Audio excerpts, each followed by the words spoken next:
आनंद मासिक पत्रिका अंक 1 प्रतिलेखन संख्या 23 एवं 24 गति 85 शब्द प्रति मिनट। आदरणीय महोदय, मैं आपका विश्व की एकता और शांति के निष्ठावान अग्रदूत के रूप में स्वागत करती हूँ। संयुक्त राष्ट्र संघ मानवता की उच्चतर और बेहतर विकास की आशा का प्रतिनिधित्व करता है और संयुक्त राष्ट्र संघ जो कुछ है या हो सकता है वह महासचिव के अपने पद के कर्तव्यों की धारणा और व्यक्तिगत विश्वास पर निर्भर करता है। ऊँथा के चुनाव के लिए मैं नेहरू पुरस्कार समिति को बधाई देती हूँ। इससे और अधिक उपयुक्त चुनाव दूसरा नहीं हो सकता था। श्रीमान, मैं आपको इस सम्मान को स्वीकार करने के लिए धन्यवाद देता हूँ। यह नेहरू और भारत के प्रति आपके आदर का प्रतीक है। इससे भारत और म्यांमार और भारत तथा संयुक्त राष्ट्र संघ अधिक घनिष्ठता के साथ बंध गए हैं। विशेष योग्यता और सफलता अंदर से आती है, बाहरी बातों से नहीं, बल्कि इस बात से कि व्यक्ति अपनी अंतः क्षमता के लिए क्या करता है। मैं ऊथा के जीवन और व्यक्तित्व की एक सच्ची घटना की ओर आप लोगों का ध्यान आकर्षित करना चाहूँगी। आप बौद्ध हैं।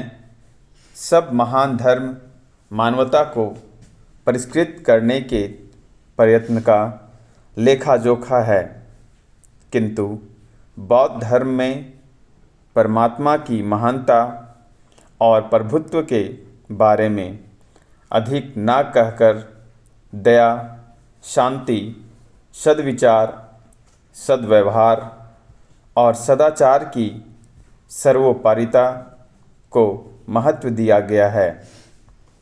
ऊथा के अपना जीवन एक अध्यापक के रूप में आरंभ किया। मन और हृदय के सुधार की संभावनाओं के बारे में उनका विश्वास अध्यापक जैसा ही है।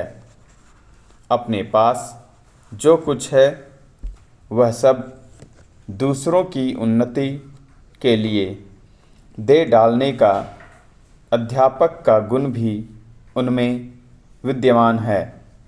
महासचिव के काम को भी सफलतापूर्वक पूरा करने में अध्यापक के गुणों ने उनका काफ़ी साथ दिया है। म्यांमार को स्वाधीनता दिलाने के प्रयत्नों में भी उन्होंने उल्लेखनीय कार्य किया। बिना स्वाधीनता और समानता के शांति नहीं हो सकती।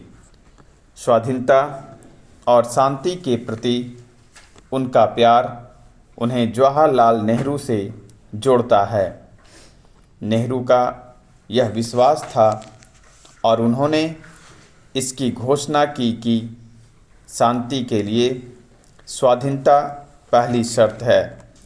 जब तक एक राष्ट्र दूसरे राष्ट्र पर शासन करेगा या अपनी सैनिक ताकत या जाति की श्रेष्ठता के बल पर दूसरे से अपने आप को श्रेष्ठ समझेगा, तब तक शांति नहीं हो सकती। नेहरू ने अस्थायी शांति के लिए जातिवाद के अंत को अनिवार्य माना। आदरणीय महोदय, कई वर्ष पहले गांधी जी ने नेहरू जी के विचारों की एक विशेषता की और सबका ध्यान दिलाया था कि उसका राष्ट्रवाद भी अंतर्राष्ट्रवाद की बराबरी का ही था।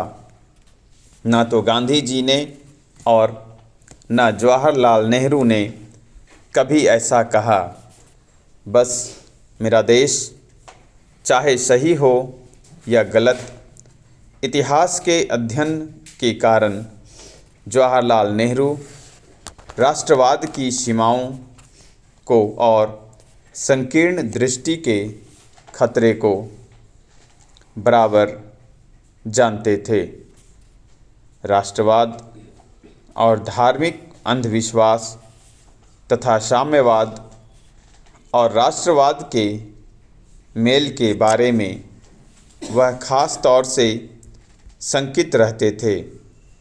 उन्होंने भी कहा कि यह विचित्र विडंबना है कि नए राष्ट्र ऐसे समय अस्तित्व में आ रहे हैं जब स्वयं राष्ट्रवाद ही विज्ञान और औद्योगिकी के कारण पुराना और निरर्थक पड़ गया है। इस तथ्य की जड़ में साम्राज्यवाद था।